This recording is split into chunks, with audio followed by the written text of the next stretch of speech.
I did not realize how badly I needed Rosie O'Donnell back on my TV until she guest hosted for Jimmy Kimmel and reminded me that one of the greatest weapons against a thin-skinned, tantrum-throwing wannabe tyrant like Donald Trump is to laugh right in his face, because Rosie is fearless. Donald Trump has been attacking this woman for 20 years, and that bloated, blubbery, butter-basted, blockheaded little still hasn't figured out that she is not afraid of him.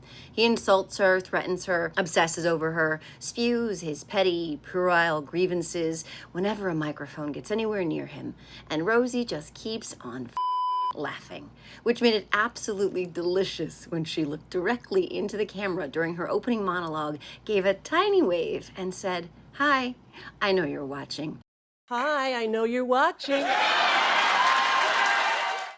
I almost died. And the chef's kiss is that she did it from Jimmy Kimmel's desk, another person Trump has tried repeatedly to bully into submission who simply will not cow to him.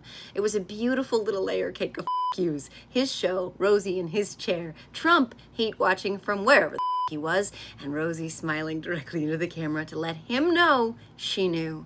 Because you know he was watching. Somewhere Trump was staring at that television, simmering in a crock pot of narcissistic injury because the woman he spent 2 decades trying to intimidate was tearfully fucking waving at him.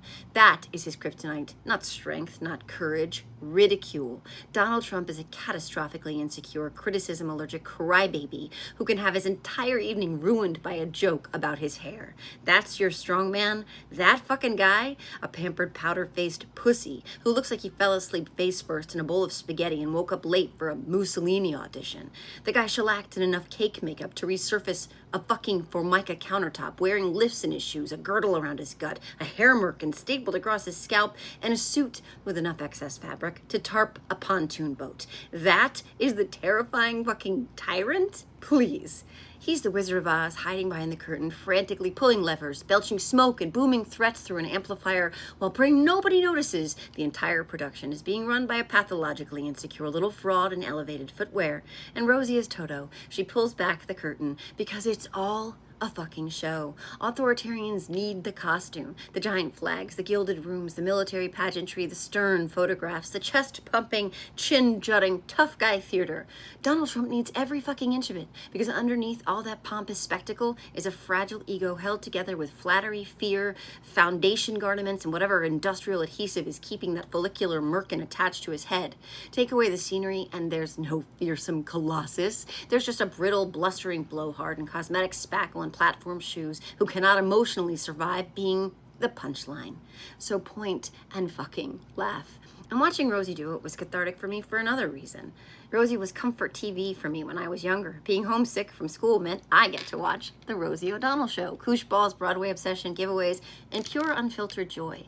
It was safe. It was happy. It belonged to a kinder time in my life. So seeing that Rosie all these years later, still laughing, still uncowed, still refusing to let him take a single molecule of her joy, God, I fucking loved it.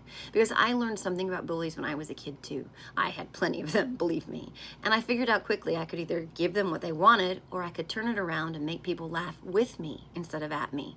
So I became funnier than the bully, and it worked because bullies need humiliation, despots need your deference, dictators need their mythology, and humor can strip all of that away. You don't pretend they aren't dangerous. You refuse to pretend they're impressive. You never let them see you shrink. And when some puffed up prick tries to make you the punchline, you take the joke back and turn the room against him.